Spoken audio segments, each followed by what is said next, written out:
Subscribe now and press the bell icon. Never miss an update.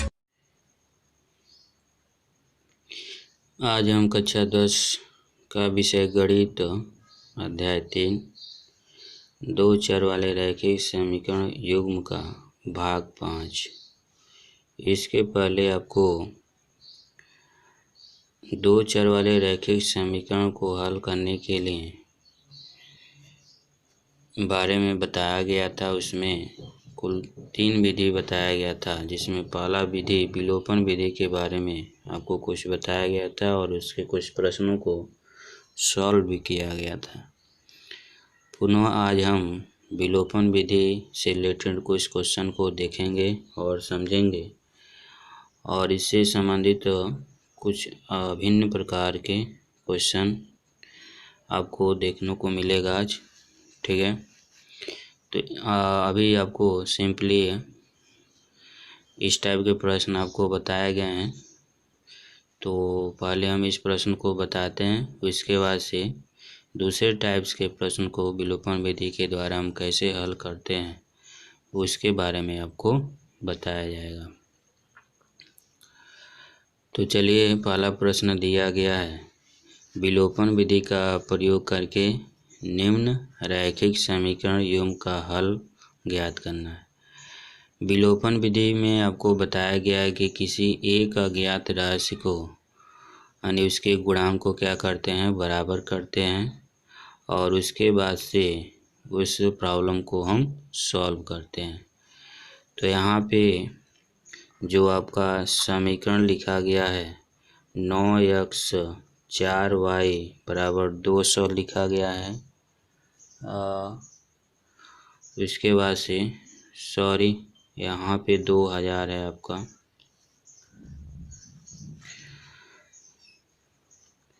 और इसको हम समीकरण नंबर 1 मान लेंगे। और दूसरा जो समीकरण दिया गया है 7x - 3y बराबर 2000, इसको समीकरण नंबर 2 मान लेंगे। ठीक है ना। अब आपको क्या करना है, जो समीकरण नंबर 1 और 2 है इसमें आपको इसके जो राशि हैं उसके गुणांकों को देखेंगे। ठीक है ना। जैसे x ये दोनों समीकरण में है, तो इनके गुणांक को अगर देखेंगे तो इसमें 9 है, इसमें 7 है, तो ये बराबर नहीं है। अगर y के गुणांक को देखेंगे तो ये भी बराबर नहीं है। तो हम किसी एक अज्ञात राशि को हम क्या करेंगे, उसके गुणांकों को बराबर करेंगे। तो हम संख्याओं का गुणा करते हैं। तो चलिए यहाँ पे हम लिखेंगे समीकरण, यहाँ पे लिखे 1 में, तो समीकरण 1 में 3 से तथा समीकरण 2 में 4 से गुणा करने पर अब क्या करेंगे, हम किसी एक अज्ञात राशि को बराबर कर रहे हैं। आप कोई भी अज्ञात राशि को बराबर कर सकते हैं, या x को या तो y को, हम y को बराबर कर रहे हैं। तो इसलिए समीकरण नंबर 1 में हम 3 से गुणा करेंगे और समीकरण नंबर 2 में हम 4 से गुणा करेंगे। तब आपको एक नया समीकरण मिलेगा, उसको यहाँ पे आपको लिखना है। चलिए, नए समीकरण को हम यहाँ पे लिखते हैं। 3 से गुणा करेंगे ना, इसमें जो गुणा करेंगे सभी पदों में करेंगे। ठीक है ना। तो 27x हो जाएगा, 12y हो जाएगा और ये हो जाएगा 6000। इसको आप समीकरण नंबर 3 मान लीजिए। आप समीकरण नंबर 2 में किसे गुणा करना है, 4 से। तो 7 चौको 28, 4 3 12 और 4 दूना 8, 8000 ये हो जाएगा। इसको समीकरण नंबर 4 मान लीजिए। अब यहाँ पे देखिए एक अज्ञात राशि जैसे आपका y के गुणांक बराबर हो गए। अब इस समीकरण को हम हल कर सकते हैं। तो ये समान चिन्ह वाले हैं तो हम क्या करेंगे, इसको घटाएंगे, ठीक है ना। जब विपरीत चिन्ह के होते हैं तो जोड़ लेते हैं। तो यहाँ लिखेंगे समीकरण 3 माइनस समीकरण 4 से, तो आपको क्या मिलेगा, 27x 12y बराबर 6000, 28x 12y बराबर 8000, माइनस प्लस माइनस ये कट जाएगा, माइनस x आएगा, इसमें से घटाएंगे तो माइनस 2000 आ जाएगा, यह कट जाएगा तो x बराबर 2000, ठीक है ना। तो x का मान आपका यहाँ से निकल गया, ठीक है। अब हमको y का मान निकालना है। तो y का मान निकालने के लिए जो x का मान आया हुआ है उसको आप समीकरण नंबर 1 या 2 में रख लीजिए, ठीक है ना। तो चलिए हम y का मान निकालते हैं। यहाँ लिखेंगे x का मान समीकरण 1 में रखने पर, तो 1 में रखिए। तो समीकरण 1 क्या है आपका, समीकरण 1 है आपका, समीकरण 1 है 9x माइनस 4y बराबर 2000, यही है ना। तो 9 गुणे x का मान कितना आया था 2000, 4y बराबर 2000, 9 दूना 18, ठीक है ना। ये आपका हो जाएगा माइनस 4y बराबर 2000, ये 18000 हो जाएगा आपका, माइनस 4y बराबर, इसको इधर ले जाएंगे तो माइनस 18000 हो जाएगा, और माइनस प्लस 2000, 4y बराबर माइनस, इसमें से घटा देंगे तो 16000 आ जाएगा, माइनस से माइनस कट जाएगा तो y बराबर 16000 बटे 4, ये कट जाएगा 4000 में, तो ये आपका आ जाएगा 4000। तो इस तरीके से आपका y का मान आपका निकल जाता है। तो लास्ट में लिखेंगे अतः x बराबर 2000 तथा y बराबर 4000, यह इसका आंसर हो जाएगा। तो ये आपको समझ में आ गया, बहुत ही आसानी तरीके से आपको ये सॉल्व करके बता दिया गया। अब चलिए इसका हम दूसरे टाइप्स के प्रश्नों को सॉल्व करते हैं और देखते हैं उसको किस प्रकार सॉल्व किया जाता है, ठीक है। चलिए दूसरा प्रश्न हम लोग देखते हैं। इसमें आपको विलोपन विधि के द्वारा दिए गए समीकरण को हल करना है, और ये जो आपका प्रश्न है पहले प्रश्न से कुछ डिफरेंट टाइप्स के प्रश्न हैं। तो चलिए इसको हम लोग सॉल्व करते हैं। तो यहाँ लिखेंगे समीकरण जो लिखा गया है 2/x 2/3y 1/6, इसको आप 1 मान लेंगे, और 3/x 2/y बराबर 0, इसको 2 मान लेंगे, ठीक है ना।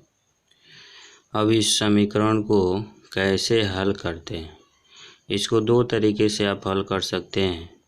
या तो आप यहाँ पे 1/x और यहाँ पे 1/y के रूप में ये दिया गया है, तो यहाँ पे इसको आप p और q मान के सॉल्व कर सकते हैं। नहीं तो आप डायरेक्टली इसी समीकरण को सॉल्व कर सकते हैं, अंश और हर में उचित संख्याओं को गुणा करके एक अज्ञात राशि को आप बराबर कर सकते हैं, ठीक है ना। तो जो मान के प्रॉब्लम को सॉल्व करेंगे तो थोड़ा सा वह स्टेप आपका बड़ा होगा। अगर हम यहाँ पे डायरेक्टली अगर हम अंश और हर में संख्याओं को गुणा करके अज्ञात राशि के गुणांकों को अगर बराबर करते हैं या उसके भिन्न को लेकर बराबर करते हैं तो यहाँ से आपको आसानी से सॉल्व हो जाएगा, ठीक है ना। तो चलिए यहाँ पे हम किसी एक क्वांटिटी को बराबर करते हैं। तो हम यक्स के क्वांटिटी को लेकर चलते हैं। तो यहाँ पे देखिए यक्स नीचे एक भिन्न के रूप में दिया गया है। तो यक्स और यक्स ये तो इक्वल, इसमें को इसके गुणांक तो इक्वल हैं, ठीक है ना। लेकिन यहाँ पे अंश में 2 है और यहाँ पे क्या है 3 है। तो यह आपका इक्वल में नहीं है। तो हम क्या करेंगे, समीकरण नंबर 1 में 3 से गुणा कर दें और समीकरण नंबर 2 में 2 से गुणा कर दें, ठीक है ना। तो आपका एक का क्वांटिटी जो अज्ञात जो राशि होता है उसके जो गुणांक होते हैं वो बराबर हो जाएंगे, ठीक है ना। तो यहाँ पे लिखेंगे समीकरण 1 में 3 से तथा समीकरण 2 में 2 से गुणा करने पर, तो गुणा करने पर तो अब चलिए गुणा करिए। समीकरण 1 में 3 से गुणा करेंगे तो इसमें 3 से गुणा करेंगे तो 3 दूना 6 बटे एक्स, यह हो जाएगा 6 बटे 3y और 3 बटे 6 हो जाएगा, ठीक है ना। तो इसको आप चाहें तो और सरल रूप में कर सकते हैं, यानी 6 बटे एक्स और ये हो जाएगा 3 दूना 6 यानी 2 बटे वाई और यह हो जाएगा 1 बटे 2 यानी 1 बटे 2। इसको आप समीकरण नंबर 3 मान लीजिए। अब इसके बाद से समीकरण नंबर 2 में 2 से गुणा करेंगे। तो चलिए 2 से गुणा करते हैं। तो 2 से गुणा करेंगे समीकरण नंबर 2 में तो 3 दूना 6 बटे एक्स हो जाएगा और 2 दूना 4 बटे वाई बराबर 0 हो जाएगा। यह आपका समीकरण नंबर 4 हो जाएगा। अब हम समीकरण नंबर 3 और 4 को सॉल्व करेंगे। यहाँ पे देखिए ये आपका इक्वल हो गया, ठीक है ना। लेकिन इसमें जो चिन्ह है समान चिन्ह है, इसलिए यहाँ पे हम क्या करेंगे, समीकरण 3 माइनस समीकरण 4 करने पर समान जब चिन्ह के होते हैं तब हम घटा लेते हैं, जब विपरीत चिन्ह के होंगे तो जोड़ लेंगे, ठीक है ना। तो हमने इस समीकरण को लिख लिया है। अब यहाँ से इसको घटा लेंगे, ये कट जाएगा। अब इसको लिखना है 2 बटे वाई माइनस 4 बटे वाई 1 बटे 2 लिख लेंगे, ठीक है ना। अब यहाँ से आपका y एलसीएम हो जाएगा और यहाँ से 2 माइनस 4 हो जाएगा और 1 बटे 2 हो जाएगा, ठीक है।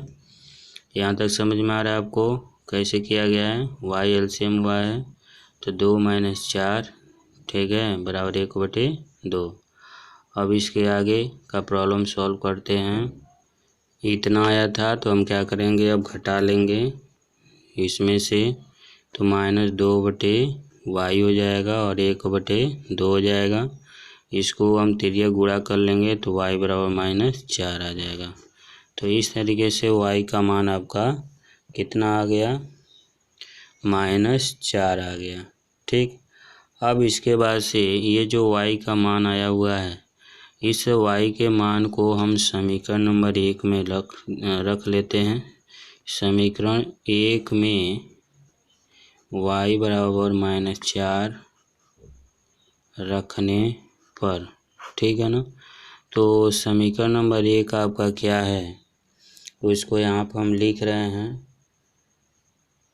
2 बटे एक्स प्लस 2 बटे 3y बराबर 1 बटे 6। यह समीकरण नंबर 1 है आपका। इसी में y के जगह पर -4 रखना है, तो 2/x प्लस 2/3 गुणे -4 बराबर 1/6। ठीक है, तो ये 2 दूना 4, तो 2/x हो जाएगा और 1/3 दूना 6 हो जाएगा। ये प्लस और ये माइनस है तो माइनस हो जाएगा 1/6, तो 2/x बराबर 1/6। ये इधर जाएगा तो प्लस हो जाएगा और 2/x बराबर 6, 1 + 1, तो 2/x बराबर 2/6 हो जाएगा आपका। ठीक है ना, यहाँ पे इसको लेके सॉल्व किया जा रहा है, तो इसको और सरलतम रूप में करेंगे तो 1/3 हो जाएगा, तो 2/x बराबर 1/3, तिर्यक गुणा कर लेंगे तो x बराबर 6 आ जाएगा। ठीक है ना, तो यहाँ पे लिखेंगे अतः x बराबर 6, y बराबर -4 दिए गए 2 चर वाले रैखिक समीकरण का हल होगा। ठीक है, तो ये आपको प्रश्न समझ में आ गया किस तरीके से इसको सॉल्व किया गया है। ठीक है ना, चलिए और क्वेश्चन को सॉल्व करते हैं, इसी टाइप्स के प्रश्न को। चलिए यहाँ पे अगला प्रश्न आपका आ गया 5 देखिए इसमें इसके पहले वाले प्रश्न से कुछ अंतर पर है। 5/x - 1 और 1/y - 2 बराबर 2 दिया है, इसको आप समीकरण नंबर 1 मानेंगे। 6/x - 1, 3/y - 2 बराबर 1, इसको समीकरण नंबर 2 माने। इसमें दिया गया है कि x और y का मान निकालना है विलोपन विधि के द्वारा। ठीक है ना, तो आपको बताया गया है कि जो भी समीकरण दिया जाएगा उस समीकरण में हम एक अज्ञात राशि के यानी क्वांटिटी जो भी उसका गुणांक होगा, ठीक है ना, कोएफिशिएंट जो भी होगा उसको हम क्या करते हैं, संख्याओं को गुणा करके बराबर करते हैं। ठीक है ना, अब यहाँ पे कैसे इसको हम बराबर करेंगे, इस तरह का अगर प्रश्न अगर दिया गया है तो इसको हम मान के भी लगा सकते हैं। ठीक है ना, अब जैसे यहाँ पे 1/x - 1 दिया है, 1/y - 2 दिया है, वही चीज़ यहाँ भी दिया हुआ है, तो आप इसके जगह पर हम p बराबर मान सकते हैं कि p बराबर 1/x - 1, q बराबर मान सकते हैं 1/y - 2।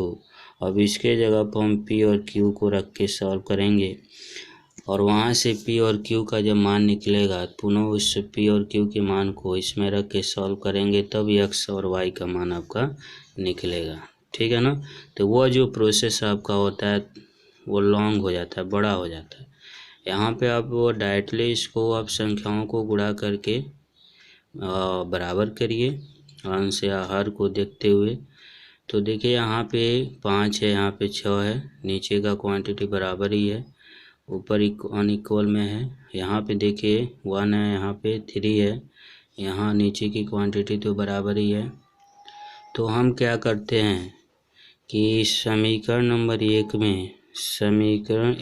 में 3 से गुणा करते हैं, गुणा करने पर तो 3 से गुणा करेंगे, सिर्फ 3 से गुणा कर रहे हैं तो केवल अंश में ही गुणा होगा, तो 15/x - 1 हो जाएगा और 3/y - 2 हो जाएगा और 3 दूना 6 हो जाएगा। यह समीकरण नंबर 3 हो जाएगा।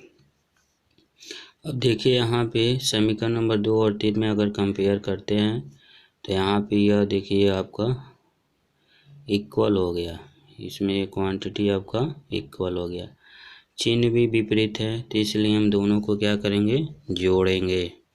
यहाँ पे लिखेंगे समीकरण 3 प्लस समीकरण 2 करने पर। तो चलिए यहाँ पे सॉल्व करते हैं। 15/x - 1, 3/y - 2 बराबर 6 और 6/x - 1, 3/y - 2 बराबर 1। जोड़ेंगे तो ये कट जाएगा आपका, और इसको जब जोड़ेंगे तो 15 और 6 कितना हो जाएगा, 21 एक्स माइनस वन, यानी 21 बटे क्या हो जाएगा, एक्स माइनस वन हो जाएगा। और ये इसको जोड़ेंगे तो कितना आएगा, 7 आ जाएगा। अब चलिए इसको हम क्या करते हैं, धीरे गुणा कर लेते हैं। इसके नीचे 1 है तो 1 का 21 में गुणा करेंगे तो 21 हो जाएगा। इसके इसमें गुणा करेंगे तो 7 एक्स माइनस 7 हो जाएगा। ठीक है, अब -7 है तो इसको इधर लाएंगे तो +7 हो जाएगा। इसको जोड़ेंगे तो 28 हो जाएगा। और यहाँ से x का मान निकालना है तो x का गुणांक क्या दिया हुआ है, 7 दिया हुआ है। तो क्या करेंगे, भाग कर लेंगे, 7 चौको 28, तो x का मान कितना आ गया, 4 आ गया। ठीक है ना। इस विधि के द्वारा आसानी पूर्वक आप सॉल्व कर सकते हैं। अगर हम इस प्रॉब्लम में मान के लगाते हैं इस तरह p बराबर q बराबर मान के लगाते हैं तो बहुत लंबा स्टेप हो जाता है। ठीक है ना। और इस तरीके से आपको आसानी पूर्वक इस प्रॉब्लम को सॉल्व कर सकते हैं। ठीक है, तो हमने x बराबर 4 निकाला। अब x के मान को हम समीकरण नंबर 1 या 2 में रख देते हैं तो y का मान आपका निकल जाएगा। तो चलिए x के मान को हम समीकरण नंबर 1 में रखते हैं। ठीक है, यहाँ लिखेंगे समीकरण 1 में x बराबर 4 रखने पर 5 बटे एक्स माइनस 1 और 1 बटे वाई माइनस 2 बराबर 2, 5 बटे एक्स माइनस 1 और प्लस 1 बटे वाई माइनस 2 इक्वल टू 2। अब x के जगह पर 4 रखेंगे, प्लस रहेगा, और 1 बटे वाई माइनस 2 बराबर 2, तो 5 बटे 3 और 1 बटे वाई माइनस 2 बराबर 2। अब 5 बटे 3 को इधर लेते जाएंगे और माइनस हो जाएगा, जब इधर जाएगा तो प्लस है, तो जब इधर जाता है तो माइनस हो जाएगा। 3 एलसीएम हो जाएगा, 3 दूना 6 माइनस 5, घटा देंगे 1 बटे 3 आएगा। इसको गुणा कर लेंगे, तिर्यक गुणा कर लेंगे तो y माइनस 2 हो जाएगा। और -2 को इधर लेते आएंगे तो प्लस हो जाएगा, तो y बराबर 5 आ जाएगा। तो इस तरीके से यहाँ पे देख सकते हैं, अतः x बराबर 4 और तथा y बराबर 5 जो दिया गया आपका समीकरण था उसका हल हो जाएगा, x और y का मान हो जाएगा। ठीक है ना, यह आंसर हो जाएगा आपका। ठीक है ना। तो इस तरीके से आप समीकरण को हल कर सकते हैं विलोपन विधि के द्वारा आसानी पूर्वक। ठीक है, तो आई होप यह 3 प्रश्न आपको समझ में आ गए होंगे और इससे रिलेटेड आप प्रश्नों को सॉल्व करेंगे। जो प्रश्न आपको समझ में नहीं आता है तो उसको आप कमेंट बॉक्स में लिख सकते हैं। Thank you.